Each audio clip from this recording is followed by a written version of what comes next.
Bonjour à tous. Dans cette nouvelle vidéo, on va aborder un nouveau document comptable qui s'appelle le compte de résultat.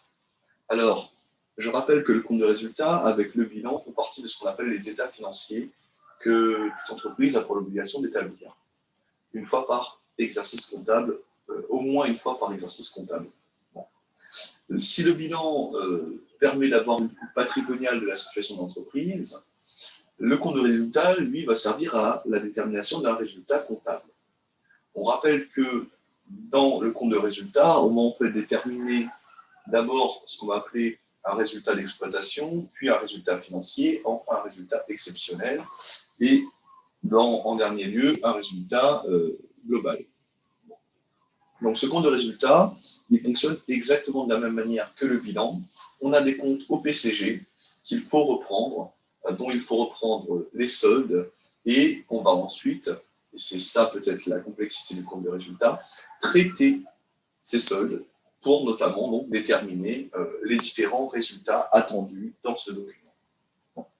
Alors, histoire de voir quand même avec vous qu'effectivement, on va retrouver dans ce compte de résultat finalement des comptes du PCG. Je réaffiche le PCG, donc là, excusez-moi, j'ai souligné l'achat de marchandises et la variation de stock de marchandises, et ce sont bien des items qu'on va retrouver dans le PCG, le 607 achat de marchandises, et ici on retrouve le 637 variation des stocks de marchandises. Donc voilà, le compte de résultat, il se complète uniquement en reprenant les comptes de gestion et en les positionnant au bon endroit. La complexité particulière, c'est la détermination du résultat. Si on peut appeler ça complexité, parce qu'honnêtement, c'est tout de même assez simple.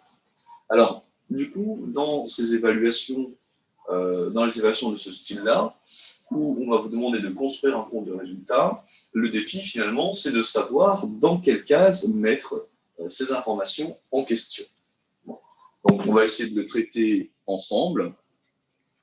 Et comment est-ce qu'on va faire? Tout simplement, on va essayer d'identifier relativement à ces informations où est-ce qu'elles sont censées apparaître dans le compte de résultat, en charge, en produit, en exploitation, en financier ou en exceptionnel. Alors, les impôts. Donc, les impôts rentrent généralement dans les charges dites d'exploitation. À défaut d'informations sur la nature de l'impôt, on va être obligé de considérer qu'il s'agit d'un impôt, tout ce qu'il y a de plus normal. Et si on regarde dans notre PCG, on se rend compte que les impôts, taxes et versements assimilés apparaissent dans un compte du PCG qui est le compte 63. Les charges exceptionnelles. Alors, on me donne l'information exceptionnelle, donc normalement je sais que dans mon deuxième chiffre, je suis dans le 7, et puisqu'on parle de charges, je suis dans un compte 67. Produit exceptionnel, donc 77. Intérêt sur emprunt bancaire. Un emprunt, c'est a priori des capitaux, puisque c'est de l'argent qui est disponible sur le moyen long terme, donc disponible pour l'investissement. C'est pourquoi il s'agit en fait ici d'une question de financement et d'une charge qui est supportée pour une raison financière. On va donc retrouver cet intérêt sur l'emprunt bancaire enregistré dans les charges financières, et si on regarde son PCG, on va trouver le 661, charge d'intérêt. La production stockée. Alors, il faut se rappeler que la production stockée signifie en fait variation de stock de produits finis. Et la variation de stock de produits finis, donc la production stockée, a un traitement particulier puisque cette production stockée va devoir être rajoutée dans les produits. Si vous ne savez pas pour quelle raison, je vous invite à relire le cours sur cette partie qui porte sur la variation de stock. Alors, cette production stockée, elle s'enregistre dans un compte 61. Information suivante, stock initial de matières premières. Et on me donne comme information suivante, stock final de matières premières. Là, il faut faire très attention. Les stocks, ce sont des comptes de classe 3. Ils n'apparaissent donc pas dans le compte de résultat. La seule information concernant les stocks qui apparaît dans le compte de résultat, c'est les stocks de produits, la variation de stock de produits finis, c'est-à-dire la production stockée qui est additionnée dans les produits, et la variation de stock de matières premières, de marchandises et d'autres approvisionnements qui doit être soustraite dans les charges et on va les retrouver dans le compte 603. Donc là, j'ai un traitement particulier à faire pour pouvoir utiliser cette information. Vente de produits finis, dans le PCG, je retrouve, alors c'est évidemment un compte de produits, et je le retrouve au 701. Achat de matières premières, achat, a priori c'est une acquisition d'immobilisation ou une charge qui est supportée, on est en train de construire un compte de résultat, on peut donc s'attendre à ce qu'on parle de charge. Effectivement, on retrouve facilement le compte 601 dans les charges. Alors ensuite, on retrouve salaire du personnel. Alors, salaire du personnel, ça ne pose pas de problème. Si on cherche dans le PCG, a priori, il est normal, dans le cas de l'activité, de payer des salaires. On va rechercher ça donc dans les charges d'exploitation, 60 à 65, et on retrouve le 641, rémunération du personnel. Là-dessus, pas de souci. Le problème, c'est que l'information donnée plus bas, charge sociale, elle est un peu plus problématique. Notamment parce que si on regarde dans les comptes, on peut trouver deux comptes qui parlent de charges sociales, et on fait notamment la distinction entre les charges sociales patronales et salariales. Ici, on n'a pas de précision. Pour cette raison-là, je vais faire un choix qui peut vous sembler étrange, mais je vais les classer tous les deux en 64 en charge de personnel, ce qui va m'éviter de devoir choisir un compte spécifique pour une information qui est assez imprécise. Il va donc falloir que je cumule ces deux montants-là. Hop. Donc là, j'ai un traitement particulier à faire. Et le loyer du local commercial, ici, on peut s'interroger, est-ce qu'il s'agit d'une charge de loyer ou est-ce qu'il s'agit d'un produit loyer? Là, on dit du local commercial. On entend sûrement le local commercial de l'entreprise. Du coup, il semblerait plus juste de dire que c'est l'entreprise qui loue ce local et donc on va rentrer dans nos comptes de charge. Et dans nos comptes de charge, on peut identifier le compte 613 location. Hop. Donc là, on a terminé d'identifier l'ensemble des comptes qu'il va falloir rentrer dans le compte de résultat. Honnêtement, je pense que la meilleure façon de faire, c'est d'abord d'extraire tout de suite l'aspect financier et l'aspect exceptionnel. Pourquoi? Parce que généralement, la partie exploitation est beaucoup plus longue que la partie financière exceptionnelle. Et si jamais on perd du temps dans l'exploitation, on risque de ne pas réussir à faire les deux autres. Autant terminer ceux qui sont rapides à faire pour ensuite se concentrer sur la tâche plus longue. Bon. Donc pour remplir l'aspect financier, je cherche simplement est-ce que je décompte 66 ou 76. Ici, j'ai bien un compte 661. On rappelle que son nom, c'est charge d'intérêt. Et j'y associe donc tout simplement le montant, 2000. Une fois que j'ai pris en compte mon information, je la coche pour être certain à la fin de n'en avoir oublié aucune. Maintenant que c'est fait, je vais traiter l'exceptionnel. Là, vous voyez, c'est très simple, puisqu'on va parler directement de charges exceptionnelles et de produits exceptionnels.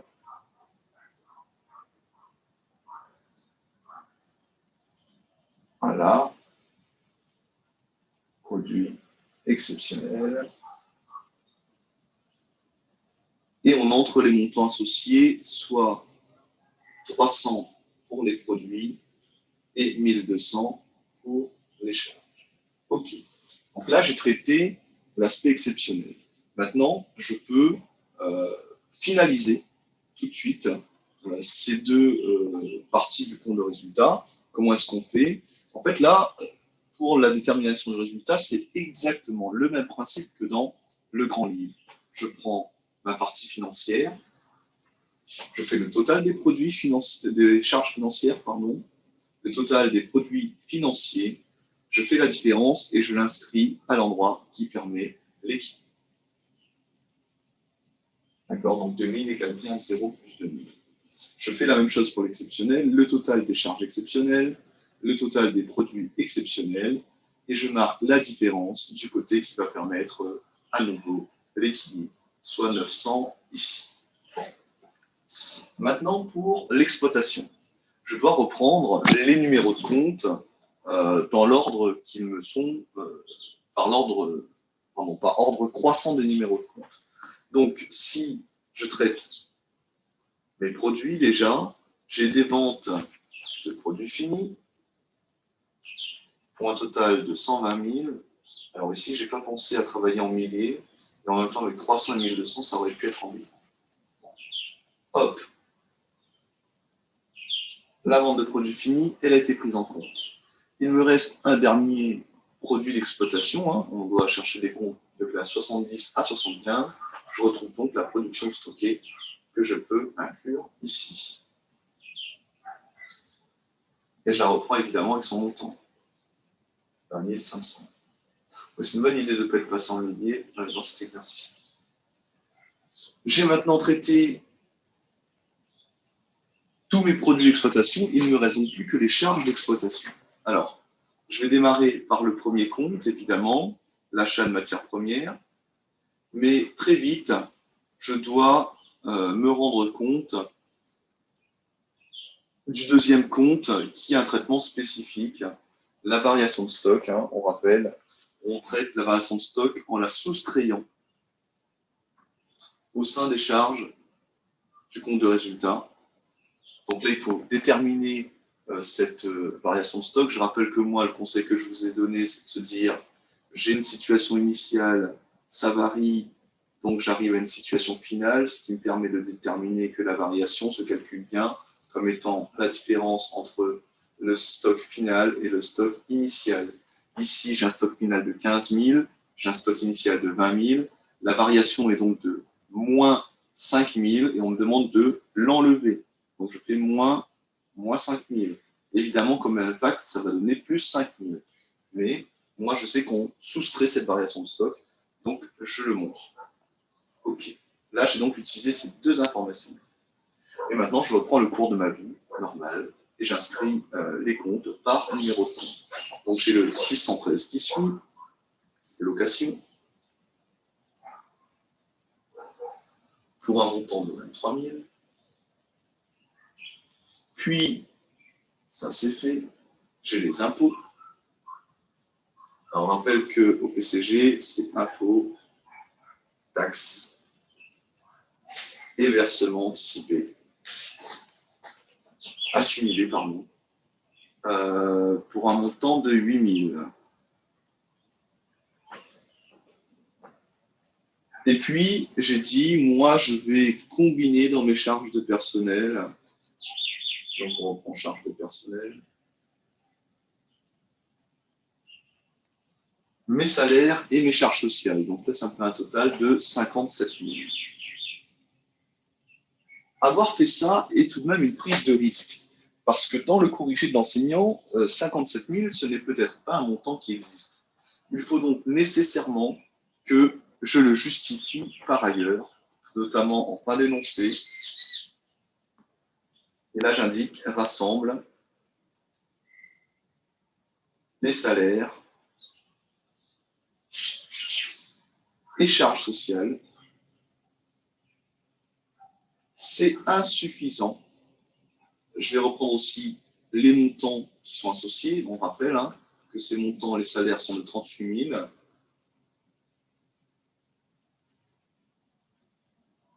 Qu'on a 19 000 de charges sociales, ce qui m'a permis de noter ces 57 000 de charges de personnel. OK. Et maintenant que je fais ça, a priori, je suis protégé. Le prof ne m'en voudra pas, puisqu'il est capable de retracer facilement l'apparition et la construction de ce montant qui n'est pas, encore une fois, directement pris de l'énoncé. Maintenant que j'ai fait ça, eh bien, je n'ai plus qu'à additionner et à faire mes totaux de charges et mes totaux de produits dans l'exploitation. Donc, 40 plus 5, donc 45, 68, 76, 123 000 d'exploitation, en espérant ne pas avoir fait l'erreur. Et dans du côté des produits, ça va me donner 140 500. Je dois écrire le résultat du côté qui va permettre l'équilibre. On se rend compte qu'on a plus de produits ici que de charges. Donc, je vais faire un bénéfice du montant de la différence, 17 500. Maintenant qu'on en est là, on a presque bouclé finalement ce compte de résultat. La seule chose qui nous reste à faire, ça va être de reprendre la fin du document. Donc ici, on va déterminer maintenant les totaux de charges d'exploitation et de produits d'exploitation. Alors, pour les produits d'exploitation, c'est simple, 120 000 plus 20 500 donne 140 500. Pour les charges d'exploitation, 45, 68, 76, donc 133 000. J'ai donc plus de produits d'exploitation que de charges d'exploitation. Et on rappelle, on va écrire le résultat du côté qui permet l'équilibre. Donc 7500, je le note ici. OK. Maintenant que j'ai terminé de remplir cette partie d'exploitation, j'ai quasiment terminé. Il ne me manque plus qu'à déterminer le résultat global de l'entreprise. Pour ça, je vais additionner mes charges d'exploitation financière et exceptionnelles. Faites bien attention à ne pas vous tromper de ligne. Parfois, certains d'entre vous prennent le montant du résultat dans cette addition. Non, on fait bien attention, on prend le total des charges. Donc, si on fait ce total, on va trouver 136 200 € de charges. Et si on fait le total des produits, on va trouver donc 140 800. Et on le rappelle, le résultat va être écrit du côté qui permet l'égalité de ces deux dernières lignes. Autrement dit, ce résultat qui est de 4600 va être inscrit ici. Alors, certains d'entre vous ont du mal avec cette histoire de résultat débiteur, résultat créditeur. Bon, j'ai envie de vous dire, d'abord, pour l'interprétation, le plus simple, c'est de reposer quand même sur la différence entre les produits et les charges. Si j'ai plus de produits que de charges, je gagne. Si j'ai plus de charges que de produits, je perds. Donc, avec cette interprétation-là, je suis capable de comprendre ici qu'un résultat créditeur, c'est en fait un bénéfice. Alors qu'un résultat débiteur, ça va représenter une perte. Bon. Mais je pourrais me dire aussi que si mon résultat est une perte, concrètement, c'est que ce résultat ne va pas m'apporter de ressources et en fait va même en consommer. C'est un emploi finalement.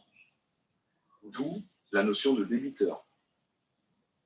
Et puis si je fais un résultat, si je fais un bénéfice, ce bénéfice permet bien à l'entreprise d'augmenter ses ressources.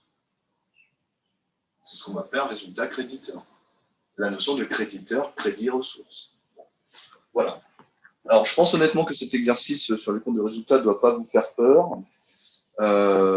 Il existe évidemment, comme l'exercice 3 du TD2 que j'ai présenté sur le bilan, des exos où on va vous donner le solde temporaire de certains comptes de gestion au grand livre. Il va falloir passer des opérations au journal, reporter le journal dans le grand livre, déterminer les nouveaux soldes de clôture de ces comptes de gestion et les intégrer dans un compte de résultat. Ça ne change pas beaucoup la méthode de construction de ce compte de résultat. D'accord ?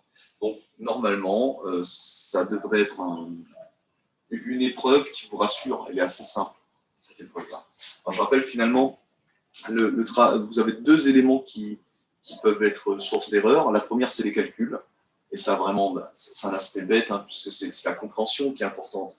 Le calcul, j'ai envie de dire, c'est le vernis par-dessus. Donc, ça ne devrait pas poser de problème, normalement, le calcul. Surtout qu'on a une calculatrice. À un moment donné, ça ne doit pas être une difficulté. Par contre, identifier l'ordre des comptes et identifier la section de laquelle il relève, est-ce qu'on est dans l'exploitation financière exceptionnelle, ça demande peut-être un peu plus de pratique.